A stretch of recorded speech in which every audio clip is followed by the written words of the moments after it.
अब देखिए ना, भारत की सेना जहां पहलगाम के इंतकाम के बाद बौखलाए पाकिस्तान के नापाक मंसूबों पर पानी फेरते हुए पाकिस्तान को सभी मोर्चों पर धूल चटा रही है, तो वहीं भारत सरकार मौजूदा हालात को देखते हुए तमाम एहतियाती कदम भी उठा रही है। दिखाते हैं आपको खास रिपोर्ट।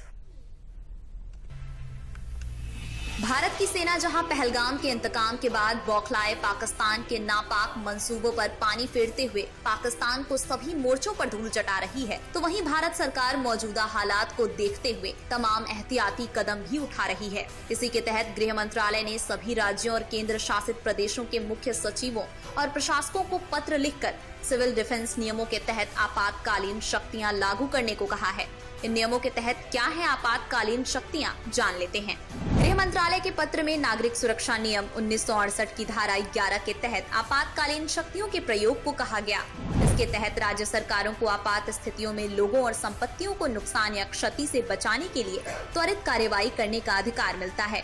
साथ ही इसमें ये भी शामिल है कि बिजली, जलापूर्ति और परिवहन सहित आवश्यक सेवाएं ऐसे संकट के दौरान भी निर्बाध रूप से चलती रहें। मंत्रालय ने नगर पालिकाओं सहित स्थानीय निकायों को इन आपातकालीन उपायों के लिए अपने स्वयं के धन का उपयोग करने का निर्देश दिया है। पत्र में ये भी कहा गया है कि ये कार्य स्थानीय प्राधिकारियों की अन्य सभी नियमित जिम्मेदारियों से ऊपर है। इसके साथ ही केंद्र सरकार ने नोटिफिकेशन जारी कर सेना प्रमुख को प्रादेशिक सेना नियम 1948 के नियम टेरिटोरियल आर्मी के जवानों अफसरों को बुलाने का अधिकार दिया है। क्या होती है टेरिटोरियल आर्मी, आइए जान लेते हैं। भारतीय प्रादेशिक सेना टेरिटोरियल आर्मी एक स्वैच्छिक संगठन है जो रोजगार की गारंटी नहीं देता है। टेरिटोरियल आर्मी नागरिकों को सेना के साथ सर्विस का मौका देती है।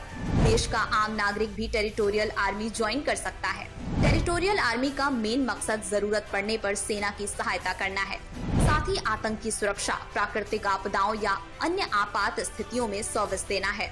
भारत जहां एक और पाकिस्तान को मुंहतोड़ जवाब दे रहा है, तो वहीं अपनी तैयारियों को भी लगातार मजबूती देने पर भी जोर दे रहा है।